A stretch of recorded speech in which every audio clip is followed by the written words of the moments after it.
It is my great joy and privilege to introduce Bill Hwang. Can we please welcome Bill Hwang up here? Please welcome Bill Hwang. The question of who is Bill Hwang is one that everyone seems to be asking right now.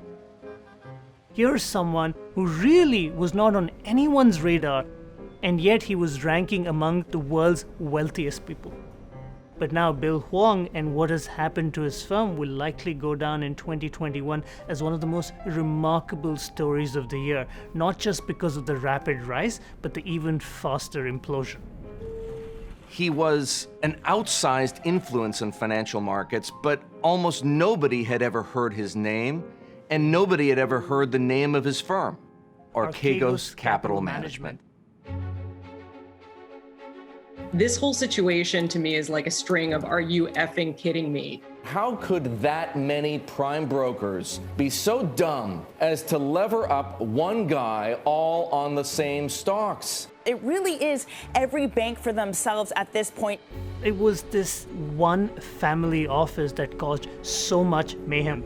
It was Bill Hwang's personal fortune, which he had built into a firm that was pretty sizable in the market.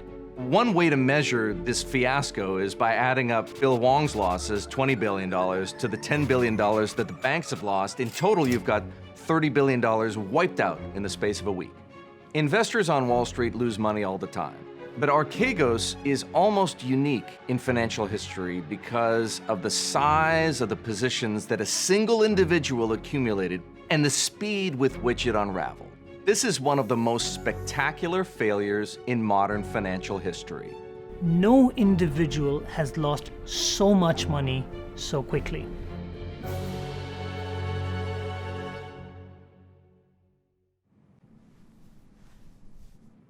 My entry point to the Archegos story was Goldman Sachs.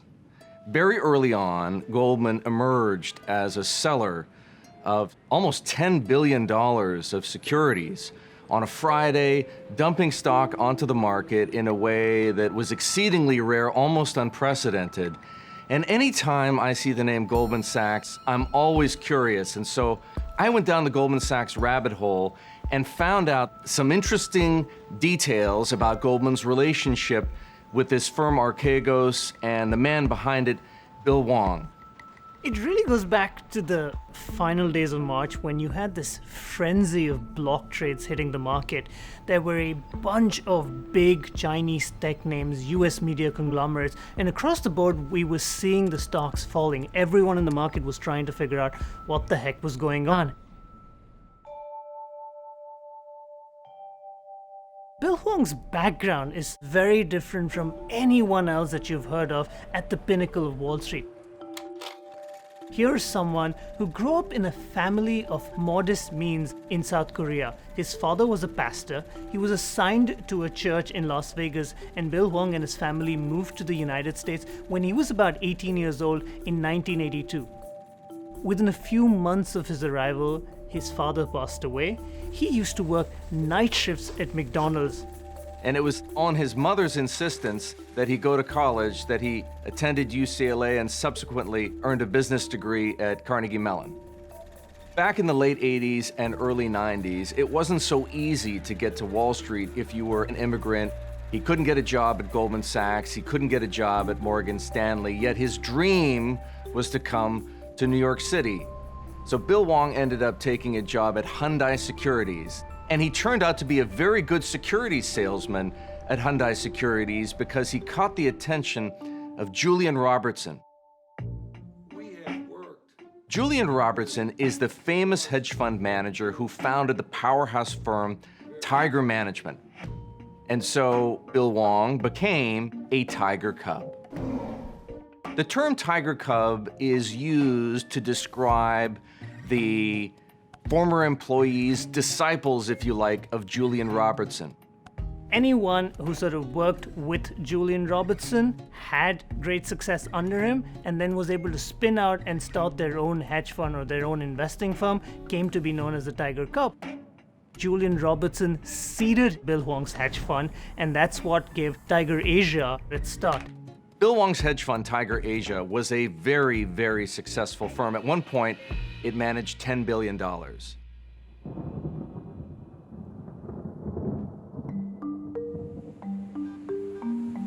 But Tiger Asia crossed the line between aggressive and illegal. In 2012, securities regulators across the world accused the firm of insider trading. Bill Hwang had to plead guilty on behalf of his hedge fund for wire fraud.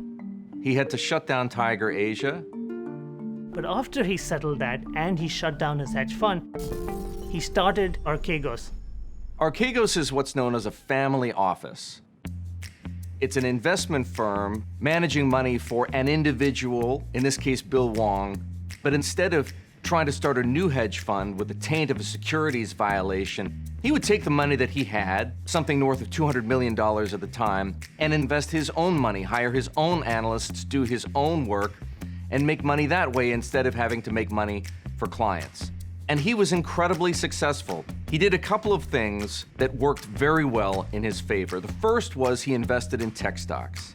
He rode the decade-long boom in firms like Amazon, LinkedIn, Expedia, Netflix, Facebook, Google. The other thing he did, increasingly, was use borrowed money. On Wall Street, it's called leverage. He had borrowed a lot of money, and that meant his gains were exacerbated, and he then plowed them all back into the same bets, that by the end of it, you had someone who had taken a fortune that started at a little over 200 million, and in under 7 years had taken it to over $20 billion.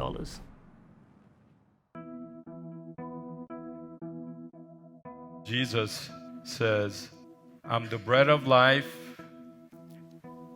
If you come to me, you'll never be hungry again. Bill Hwang was someone who was devoted to his church, who was focused on the idea of spreading the word of Christ. Your people will be my people, and your God will be my God. He believed that by investing in these companies, he was advancing society on behalf of God. My company does a little bit of our part bringing the fair price to Google's stock price. Is it important to God? Absolutely. In some ways, he was able to find a justification for all his wages, to stick with them and to double down on them, irrespective or not being mindful of the hedges he would have had to have in place. He talks about this idea that everyone else on Wall Street is burdened by the thought of being powerful and having too much money.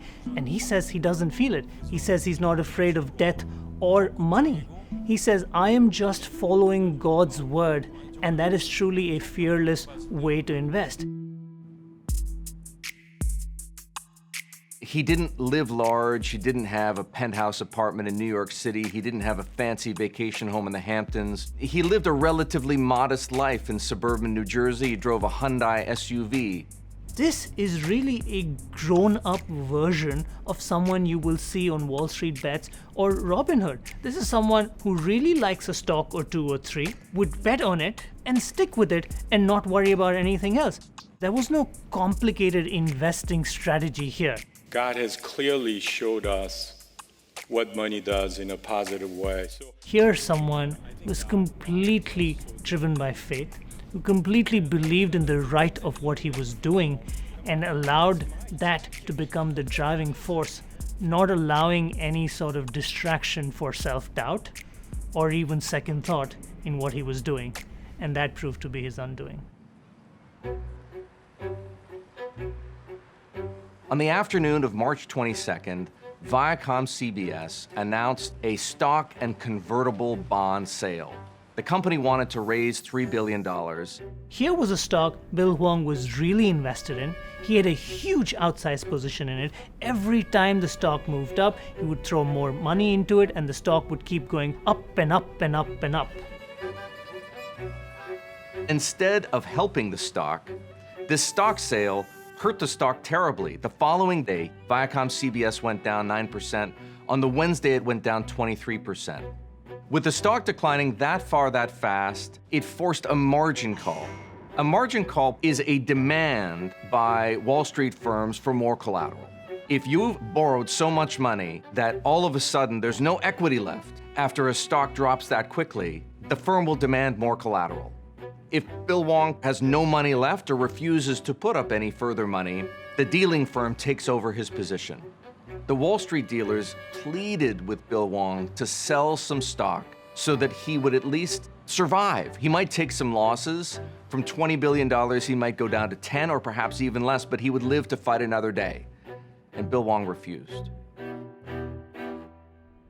If it was just one bank making the demand, that might have been fine.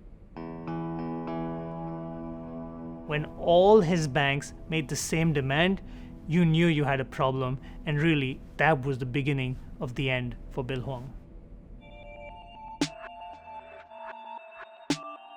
Any fortune built on borrowed money is standing on a shaky base. A gust of wind could threaten it. In the case of Bill Hwang, he was facing down a hurricane. Names that he had plowed billions of dollars into were moving against him, and he never had any effective hedge. The banks had started to panic, they had loaned him a lot of money, and they were demanding that he needs to post a lot more cash, otherwise they would have to terminate the agreement and liquidate his portfolio. He did not have enough spare cash lying around, and they did have to cut their ties and liquidate his entire portfolio. In the end, Bill Hwang lost it all. But not just that. The banks that had lent him money, they also lost quite the fortune. Think of Archegos as a burning building and its bank lenders as the people trapped inside. The moment one of those people, one of those banks makes a break for the exit, all hell breaks loose. You had someone like Credit Suisse losing $5.5 billion, Nomura in Japan losing in excess of $2.5 billion, and yet you had banks like Goldman Sachs, Wells Fargo, Deutsche Bank, who seem to have escaped this largely unscathed. In total, you've got $30 billion wiped out in the space of a week. The last person out of the burning building is the one who always sustains the greatest damage. In this case, that was Credit Suisse.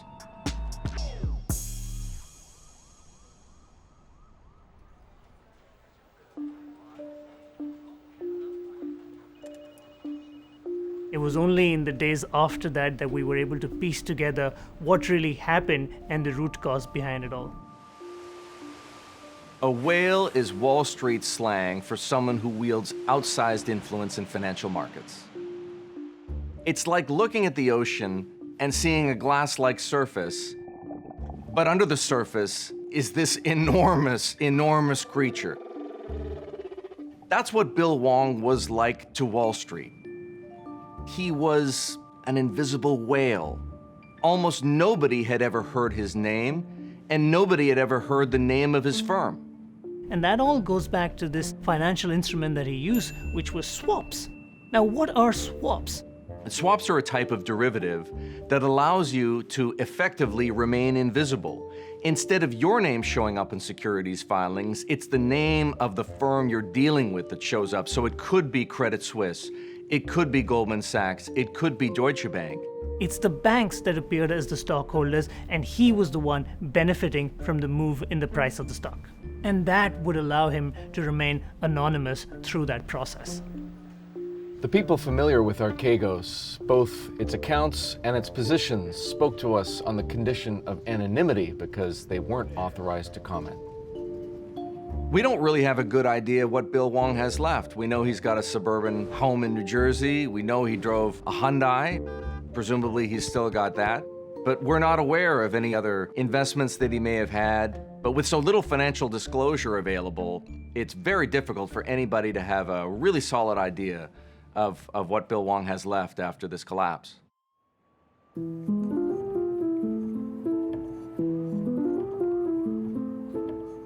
The only saving grace, perhaps, from this entire fiasco is that we really haven't seen a systemic problem. We really haven't seen banks en masse pull back risk, expose more hedge funds to the problems, and see more dominoes falling. However, what is the lesson that we all learn from what happened to Archegos? So far, the prime brokerage business hadn't been top of mind for regulators, hadn't been top of mind for politicians, but you've had both entities jumping into the fray for now demanding answers, for now trying to figure out how stable and sound the system was. You don't want these invisible whales out there who have great outsized holdings in stock and no one knows about it. So the same disclosure rules that apply for hedge funds will possibly be the case going forward for family offices. Bill Hwang has undoubtedly suffered some reputational damage as a result of the collapse of his firm. And it's hard not to see the irony in this story. On the one hand, you've got Bill Hwang, the pillar of his church community, and on the other, you have this guy who's making wildly speculative bets with enormous amounts of borrowed money. It's so hard to bring those two people together into the same person, which is why we keep asking ourselves, why?